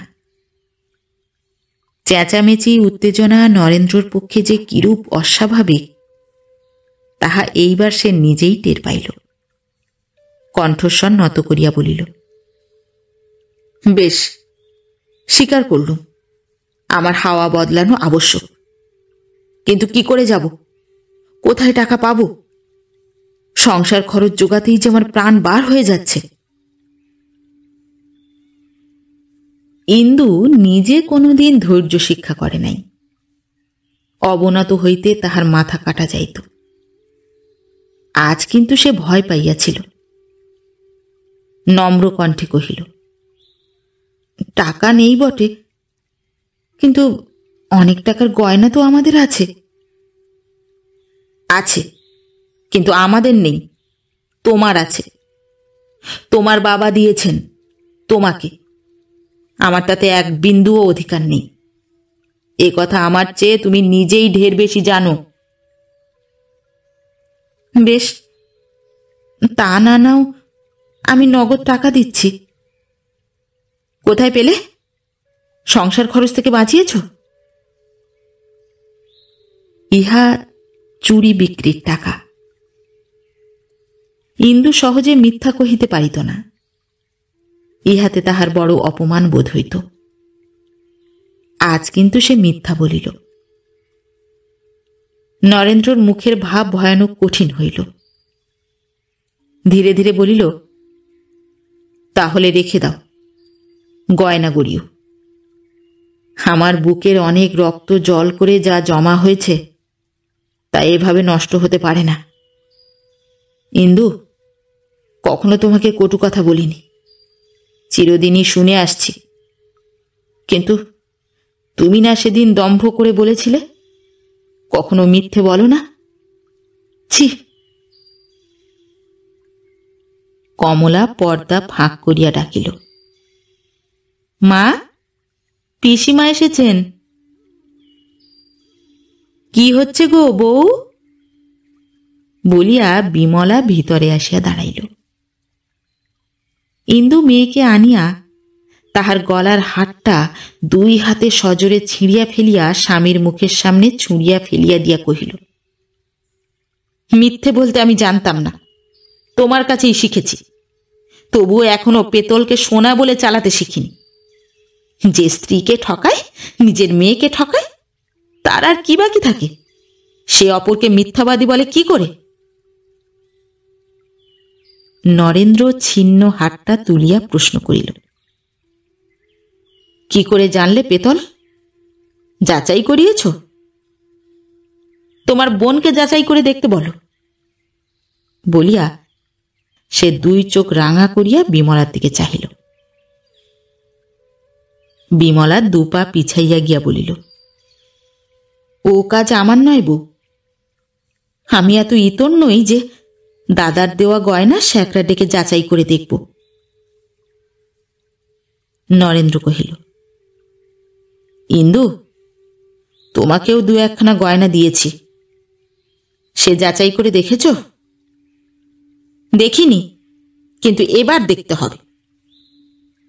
দেখো, সেগুলো পেতল নয়। ভগিনীর মুখের পানে চাহিয়া হাতটা দেখাইয়া কহিল, এটা সোনা নয় বোন, পেতলই বটে। যে দুঃখে বাপ হয়ে ওই একটি মেয়ের জন্মদিনে তাকে ঠকিয়েছি সে তুই বুঝবি। তবুও মেয়েকে ঠকাতে পেরেছি, কিন্তু নিজের স্ত্রীকে ঠকাতে সাহস করিনি। কথা শোনো বউ, একবার পায়ে হাত দিয়ে তার ক্ষমা চাওগে। কেন, কি দুঃখে? আমার মাথা কেটে ফেললেও আমি তা পারবো না ঠাকুরজি। কেন পারবে না? স্বামীর পায়ে হাত দিতে লজ্জা কি? বেশ তো, তোমার দোষ না হয় নেই, কিন্তু তাকে প্রসন্ন করা যে সকল কাজের বড়। না, আমার তা নয়। ভগবানের কাছে খাঁটি থাকাই আমার সকল কাজের বড়। যতক্ষণ সে অপরাধ না করছি ততক্ষণ আর কিছুই ভয় করিনি। বিমলা রাগিয়া বলিল, বউ, এসব পাকামির কথা আমরাও জানি, তখন কিছুই কোনো কাজে আসবে না বলে দিচ্ছি। চোখ বুজে বিপদ এড়ানো যায় না। দাদা সত্যিই তোমার উপর বিরক্ত হয়ে উঠেছেন। ইন্দু উদাসভাবে বলিল, তার ইচ্ছে। বিমলা মনে মনে অত্যন্ত জ্বলিয়া উঠিয়া বলিল, সেই ইচ্ছে টের পাবে যেদিন সর্বনাশ হবে। দাদা যেমন নিরীহ তেমনি কঠিন। তার এদিক দেখেছ, ও দিক দেখতে এখনো বাকি আছে, তা বলে দিচ্ছি। আচ্ছা, দেখতে পেলে তোমাকে খবর দিয়ে আসব। বিমলা আর কিছু বলিল না। খানিকক্ষণ চুপ করিয়া থাকিয়া একটা নিঃশ্বাস ফেলিয়া ধীরে ধীরে বলিল, তা সত্যি, বিশ্বাস হয় না বটে, স্বামীর স্নেহে বঞ্চিত হব। কিন্তু সে মানুষ যে দাদা নয়। অসুখের সময় তাকে ভালো করে চিনেছি। বুকের কপাট তার একবার বন্ধ হয়ে গেলে আর খোলা যাবে না। এবার ইন্দুও মুখ গম্ভীর করিল, কহিল, খোলা না পাই বাইরেই থাকব, খুলে দেবার জন্য তার পায়ে ধরেও সাধব না, তোমাকেও সুপারিশ করতে ডাকব না। ও কি, রাগ করে চললে নাকি? বিমলা দাঁড়াইয়া উঠিয়া কহিল, রাগ নয়, দুঃখ করে যাচ্ছি। বউ, নিজের বোনের চেয়েও তোমাকে বেশি ভালোবেসেছি বলেই প্রাণটা কেঁদে কেঁদে ওঠে। দাদা যে অমন করে বলতে পারেন আমি চোখে দেখে না গেলে বিশ্বাসই করতুম না। ইন্দু হঠাৎ একটু হাসিয়া বলিল, অত বক্তৃতা আর কখনো তার মুখে শুনবে না। বক্তৃতা তুমিও কিছু কম করনি বউ, তবে তিনি যে আর কখনো করবেন না তা আমারও মনে হয়। এক কথা 100 বার বলবার লোক তিনি নন। ইন্দু আবার হাসিয়া বলিল, সেও বটে, তবে আর একটা গুরুতর কারণ ঘটেছে, যাতে আর কোনোদিন স্বপ্নেও চোখ রাঙাতে সাহস করবেন না। আমার বাবার চিঠি পেলুম, তিনি আমার নামে 10,000 টাকা উইল করে দিয়েছেন। কি বলো ঠাকুরজি, পায়ে ধরবার আর দরকার আছে বলে মনে হয়? বিমলার মুখ যেন আরো অন্ধকার হইয়া গেল। বলিল, বউ, এর পূর্বে কখনো তোমাকে তিনি চোখ রাঙাননি। যা করে তাকে ফেলে রেখে তুমি মেদিনীপুরে গিয়েছিলে সে আমি তো জানি, কিন্তু তবুও কোনোদিন এতটুকু তোমার নিন্দা করেননি। হাসি মুখে তোমার সমস্ত দোষ আমার কাছেও ঢেকে রেখেছিলেন। সে কি তোমার টাকার লোভে? বউ, শ্রদ্ধা ছাড়া ভালোবাসা থাকে না। যে জিনিস তুমি তেজ করে হেলায় হারাচ্ছ সেদিন টের পাবে, যেদিন যথার্থই হারাবে। কিন্তু এই একটা কথা আমার মনে রেখো বউ, আমার দাদা অত নীচ নয়। আর না, সন্ধ্যা হয়, চললুম। কাল পরশু একবার সময় হলে আমাদের বাড়ি এসো। আচ্ছা, বলিয়া ইন্দু পিছনে পিছনে সদর দরজা পর্যন্ত আসিয়া উপস্থিত হইল। তাহার মৃদু পদশব্দ বিমলা যে শুনিয়াও শুনিল না তাহা সে বুঝিল। গাড়িতে উঠিয়া বসিলে মুখ বাড়াইয়া চিরদিন এই দুটি সখী পরস্পরকে নিমন্ত্রণ করিয়া হাসিয়া কপাট বন্ধ করে। আজ গাড়িতে ঢুকিয়াই বিমলা দরজা টানিয়া দিল। ঘরে ফিরিয়া আসিয়া ইন্দু কমলাকে বুকের কাছে টানিয়া লইয়া শুইয়া পড়িল। বিমলা চলিয়া গেল, কিন্তু তাহার খরতপ্ত কথাগুলো রাখিয়া গেল। ইহার উত্তাপ যে কত এইবার ইন্দু টের পাইল। এই তাপে তাহার অহংকারের অভ্রভেদী তুষার স্তূপ যতই গলিয়া বহিয়া যাইতে লাগিল, ততই এক একটি নূতন বস্তু তাহার চোখে পড়িতে লাগিল। এত কাদামাটি আবর্জনা, এত কর্কশ কঠিন শিলাখণ্ড যে এই ঘনীভূত জলতলে আবৃত হইয়াছিল, তাহা সে তো স্বপ্নেও ভাবে নাই। হঠাৎ তাহার অন্তরের ভিতর হইতে কে যেন জিজ্ঞাসা করিয়া বলিল, এ কেমন হয় ইন্দু, যদি তিনি মনে মনে তোমাকে ত্যাগ করেন? তুমি কাছে গিয়ে বসলেও যদি তিনি ঘৃণায় সরে বসেন? তাহার সর্বাঙ্গ কাঁটা দিয়া উঠিল। কমলা কহিল, কি মা? ইন্দু তাহাকে সজোরে বুকে চাপিয়া ধরিয়া তাহার মুখে চুমা খাইয়া বলিল, তোর পিসিমা এত ভয় দেখাতেও পারে? কিসের ভয় মা? ইন্দু আর একটি চুমা খাইয়া বলিল, কিছু না মা, সব মিথ্যে, সব মিথ্যে। যা তো মা, দেখে আয় তো তোর বাবা কি করছেন। মেয়ে ছুটিয়া চলিয়া গেল। আজ দুদিন স্বামী স্ত্রীতে একটা কথাও হয় নাই। কমলা ফিরিয়া আসিয়া বলিল, বাবা চুপ করে শুয়ে আছেন। চুপ করে? আচ্ছা, তুই শুয়ে থাক মা, আমি দেখে আসি। বলিয়া ইন্দু নিজে চলিয়া গেল। পর্দার ফাঁক দিয়া দেখিল তাই বটে। তিনি উপরের দিকে চাহিয়া সোফায় শুইয়া আছেন।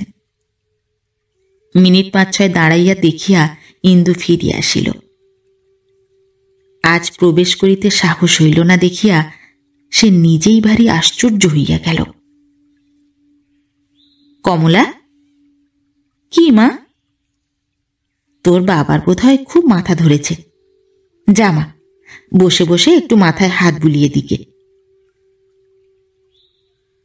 মেয়েকে পাঠাইয়া দিয়া ইন্দু নিজে আড়ালে দাঁড়াইয়া উদ্গ্রীব হইয়া দুজনের কথাবার্তা শুনিতে লাগিল।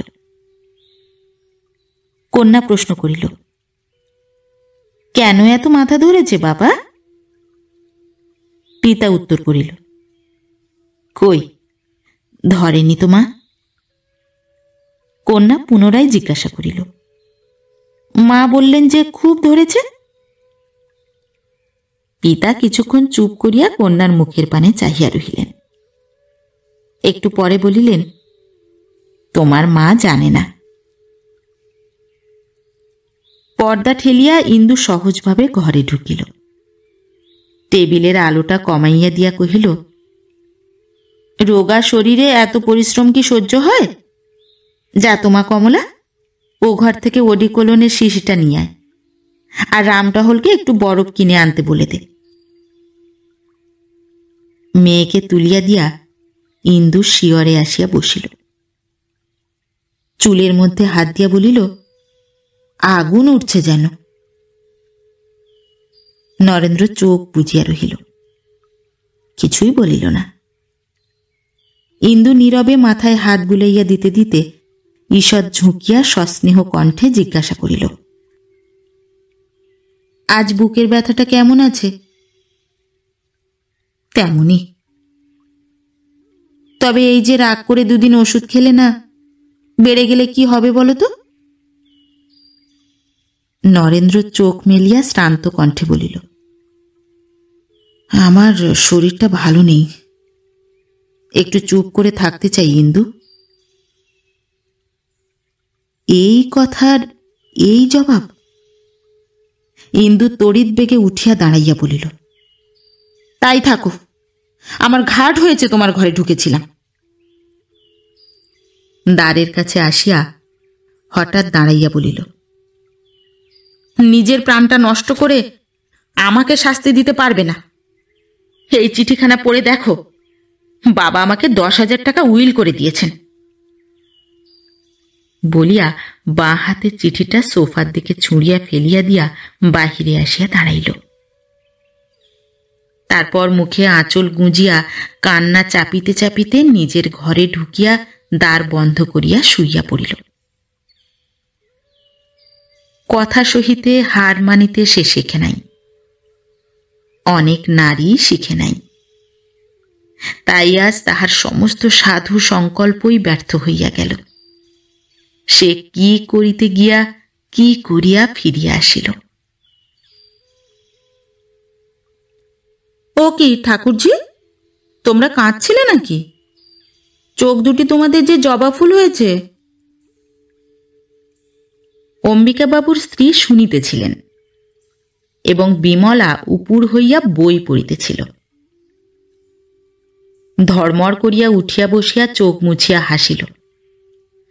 উফ, দুর্গামণির দুঃখে বুক ফেটে যায় বউ।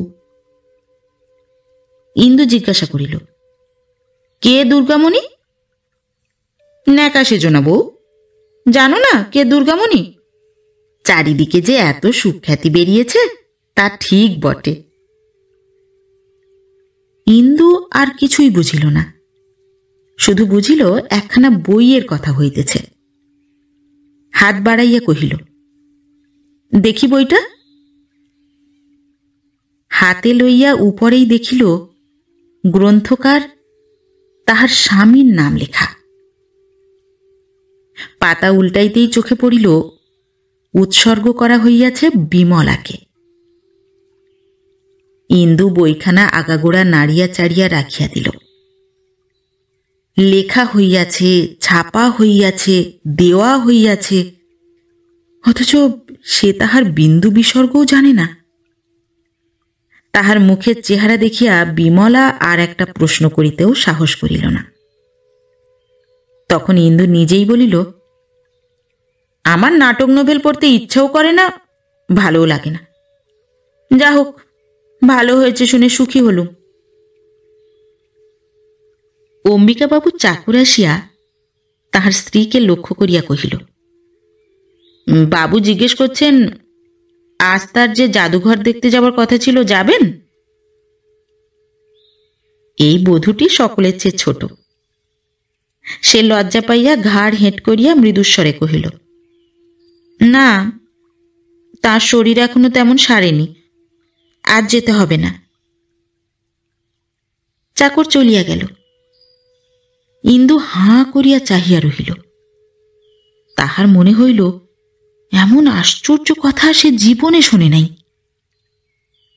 ভোলা আসিয়া বিমলাকে জিজ্ঞাসা করিল, বাবু অফিস থেকে জানতে লোক পাঠিয়েছেন একটা বড় আলমারি দেরাজ নিলাম হচ্ছে, বড় ঘরের জন্য কেনা হবে কি? বিমলা কহিল, না, কিনতে মানা করেতে, একটা ছোট বুককেস হলেই ও ঘরের হবে। ভোলা চলিয়া গেল। ইন্দু মহাবিস্ময়ে অবাক হইয়া বসিয়া রহিল। এই স্বামীদের প্রশ্নগুলোতেও সে বেশি প্রভুত্ব দেখিতে পাইল না। ইহাদের স্ত্রী দুটির আদেশগুলাও তাহার কাছে ঠিক দাসীদের মতো শুনাইল না। অথচ তাহার নিজের মনের মধ্যে কেমন যেন একটা ব্যথা বাজিতে লাগিল। কেবলই মনে হইতে লাগিল, কি করিয়া যেন ইহাদের কাছে সে একেবারে ছোট হইয়া গিয়াছে। যাইবার সময় বিমলা চুপি চুপি জিজ্ঞাসা করিল, বউ, সত্যি কি তুমি দাদার এই বইটার কথা জানতে না? ইন্দু তাচ্ছিল্যের সহিত কহিল, না, আমার ওর জন্যে মাথা ব্যথা করে না। সারাদিন বসেই তো লিখছে, কে অত খোঁজ করে বলো? ভালো কথা ঠাকুরজি, কাল বাপের বাড়ি যাচ্ছি। বিমলা উদ্বিগ্ন হইয়া কহিল, না বউ, যেও না। কেন? কেন সে কি বুঝিয়ে বলতে হবে বউ? দাদা তোমাকে তার দুঃখের সুখের কোনো ভারই দেন না, তাও কি চোখে দেখতে পাও না? স্বামীর ভালোবাসা হারাচ্ছ, তাও কি টের পাও না? ইন্দু হঠাৎ রুষ্ট হইয়া বলিল, অনেকবার বলেছি তোমাকে, আমি চাইনে। আমি দাদার ওখানে নিশ্চিন্ত হয়ে থাকব। ইনি আর যেন আমাকে আনতে না যান, আর যেন আমাকে জ্বালাতন না করেন। এবার বিমলাও ক্রুদ্ধ হইয়া উঠিল, কহিল, এসব বড়াই পুরুষ মানুষের কাছে করো বউ, আমি তো মেয়ে মানুষ, আমার কাছে করো না। তোমার বাপেরা বড় লোক, তোমার সংস্থান তারা করে দিয়েছেন, এই তো তোমার অহংকার। আচ্ছা, এখন যাচ্ছ যাও, কিন্তু একদিন হুঁশ হবে, যা হারালে তার তুলনায় সমস্ত পৃথিবীটাও ছোট। বউ, যা তুমি পেয়েছিলে কম মেয়ে মানুষেই তা পায়, সে জানি, কিন্তু যে অপব্যয় তুমি করলে তাতে অক্ষয়ও ক্ষয়ে শেষ হয়ে যায়, বোধ করি গেলও তাই। সেই বইখানা বিমলার হাতেই ছিল। তাহার প্রতি দৃষ্টি পড়ায় ইন্দুর বুকের ভিতরটা আর একবার হু হু করিয়া উঠিল। বলিল, অহংকার করবার থাকলেই লোকে করে, কিন্তু আমার সর্বনাশ হয় হবে, যায় যাবে, সেজন্য ঠাকুরজি তুমিই বা মাথা গরম করো কেন? আর আমি বা যাতা দাঁড়িয়ে দাঁড়িয়ে শুনি কেন? আমার থাকতে ইচ্ছে নেই, থাকবো না, এতে যা হয় তা হবে। কারো পরামর্শ নিতেও চাই না, ঝগড়া করতেও চাই না। বিমলা মৌন হইয়া রহিল। তাহার ব্যথা অন্তর্যামী জানিলেন, কিন্তু এ অপমানের পরে আর সে তর্ক করিল না। ইন্দু অগ্রসর হইবার উপক্রম করিতেই কহিল, দাঁড়াও তো বউ, তুমি সম্পর্কে বড়, একটা প্রণাম করি। সেদিন সন্ধ্যা হইতেই সমস্ত আকাশ ঝাঁপিয়া মেঘ করিয়া বৃষ্টি পড়িতে লাগিল। ইন্দু মেয়ে লইয়া বিছানায় আসিয়া শুইয়া পড়িল। আজ তার ছোট ভগ্নিপতি আসিয়াছিলেন। পাশের ঘর হইতে তাহাকে খাওয়ানো দাওয়ানো গল্প গুজবের অস্ফুট কলধ্বনি যতই ভাসিয়া আসিতে লাগিল, ততই কিসের অব্যক্ত লজ্জায় তাহার বুক ভরিয়া উঠিতে লাগিল। 3 মাস হইতে চলিল সে মেদিনীপুরে আসিয়াছে, ছোট ভগিনীও আসিয়াছে। তাহার স্বামী এই 2 মাসের মধ্যেই শান্তিপুর হইতে অন্তত 5-6 বার আসা যাওয়া করিলেন, কিন্তু নরেন্দ্র একটি বারও আসিলেন না, একখানা চিঠি লিখিয়াও খোঁজ করিলেন না।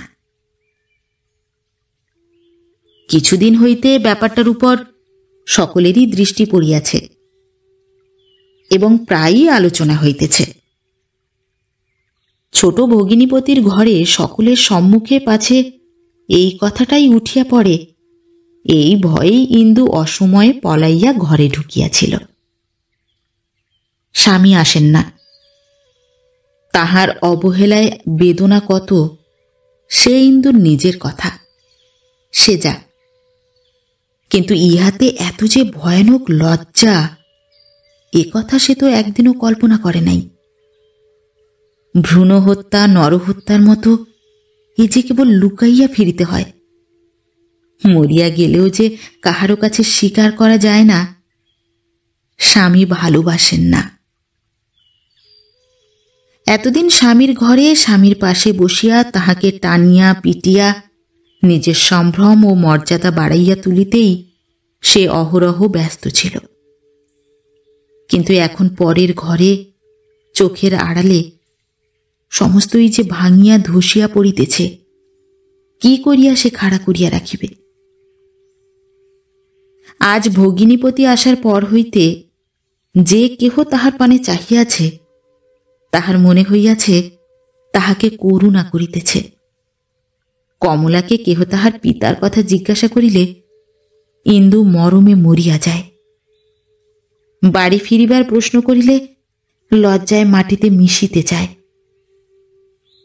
অথচ আসিবার পূর্বে স্বামীকে সে অনেকগুলো মর্মান্তিক কথায় বলিয়া আসিয়াছিল, প্রতিপালন করিবার ক্ষমতা হইলে যেন লইয়া আসে। হঠাৎ ইন্দুর মোহের ঘোর কাটিয়া গেল। কমলা, কাঁদছিস কেন মা?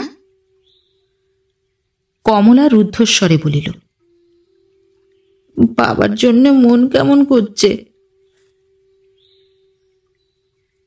ইন্দুর বুকের উপর যেন হাতুড়ির ঘা পড়িল। সে মেয়েকে প্রাণপণে বুকে চাপিয়া ধরিয়া ফোঁপাইয়া কাঁদিয়া ফেলিল। বাহিরের প্রবল বাড়িবর্ষণ তাহার লজ্জা রক্ষা করিল। কন্যা ছাড়া এ কান্না আর কেহ শুনিতে পাইল না। তাহার জননী শিখাইয়া দিলেন কিনা জানি না, পরদিন সকাল হইতেই কমলা পিতার কাছে যাইবার জন্য বায়না ধরিয়া বসিল। প্রথমে ইন্দু অনেক তর্জন গর্জন করিয়া শেষে দাদাকে আসিয়া কহিল, কমলা কিছুতেই থামে না, কলকাতায় যেতে চায়। দাদা বলিলেন, থামাবার দরকার কি বোন, কাল সকালেই তাকে নিয়ে যা। কেমন আছে নরেন? সে আমাকে তো চিঠিপত্র লেখে না, তোকে লেখে তো? ইন্দু ঘাড় হেঁট করিয়া বলিল, ভালো আছে তো? ইন্দু তেমনি করিয়া জানাইল, আছেন। বিমলা অবাক হইয়া গেল। কখন এলে বউ? এই আসছি। ভৃত্য গাড়ি হইতে ইন্দুর তোরঙ্গ নামাইয়া আনিল। বিমলা দারুণ বিরক্তি কোনো মতে চাপিয়া কহিল, বাড়ি যাওনি? না, শুধু কমলাকে সম্মুখ থেকে নামিয়ে দিয়ে এসেছি। শুধু তার জন্যই আসা, নইলে আসতুম না। বিমলা নিঃশ্বাস ফেলিয়া বলিল, না এলেই ভালো করতে বউ, ওখানে তোমার আর গিয়েও কাজ নেই। ইন্দুর বুকের ভিতরটা ধড়াস করিয়া উঠিল। কেন ঠাকুরজি? বিমলা সহজ গম্ভীরভাবে কহিল, পরে শুনো, কাপড় ছাড়ো, মুখ হাত ধো। যা হবার সে তো হয়েই গেছে। এখন আজ শুনলেও যা, দুদিন পরে শুনলেও তাই। ইন্দু বসিয়া পড়িল। তাহার সমস্ত মুখ নীল বর্ণ হইয়া গেল। বলিল, সে হবে না ঠাকুরজি, না শুনে আমি এক বিন্দু জলও মুখে দেব না। তাকে দেখতে পেয়েছি, তিনি বেঁচে আছেন, তবু সেখানে আমার গিয়ে কাজ নেই কেন? বিমলা খানিক থামিয়া দীর্ঘ নিঃশ্বাস ফেলিয়া বলিল, সত্যি ও বাড়িতে তোমার জায়গা নেই।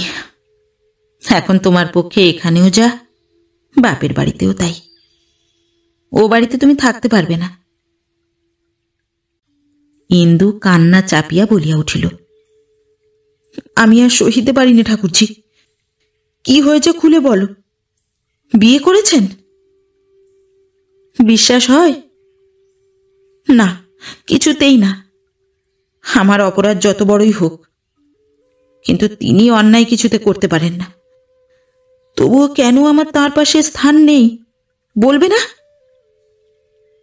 বলিতে বলিতে তাহার দুই চোখ বাহিয়া ঝরঝর করিয়া জল পড়িতে লাগিল।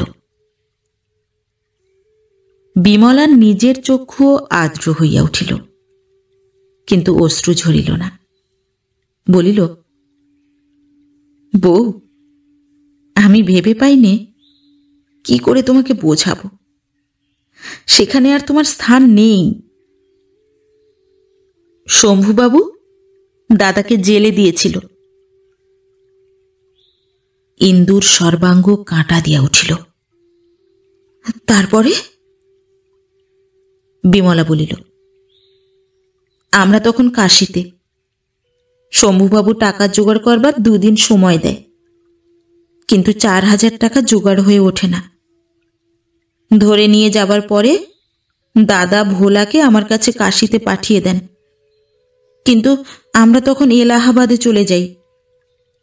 সে ফিরে আসে, আবার যায়। এরকম করে 10 দিন দেরি হয়ে যায়। তারপরে আমি এসে পড়ি। আমার কাছেও নগদ টাকা ছিল না।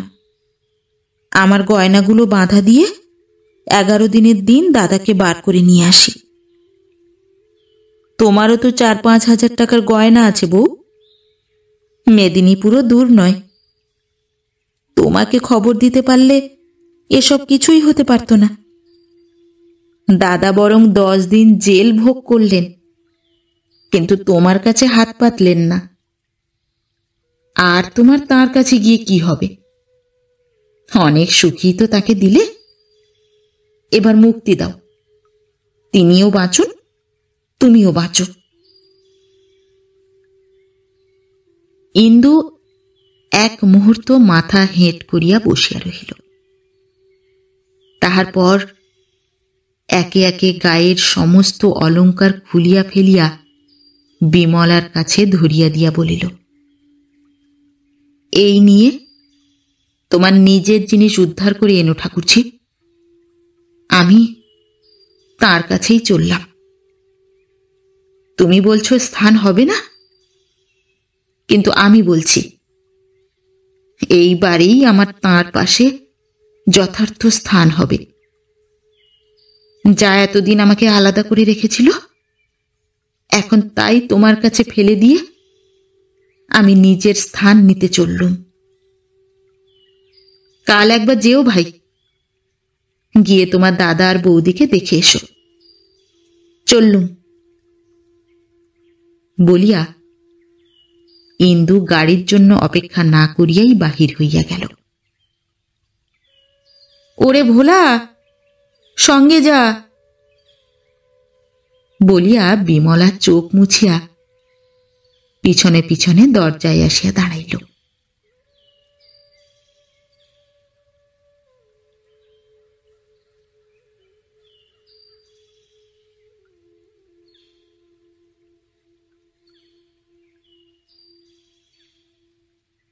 নমস্কার। নতুন একটি গল্প নিয়ে খুব শিগগির ফিরে আসছি।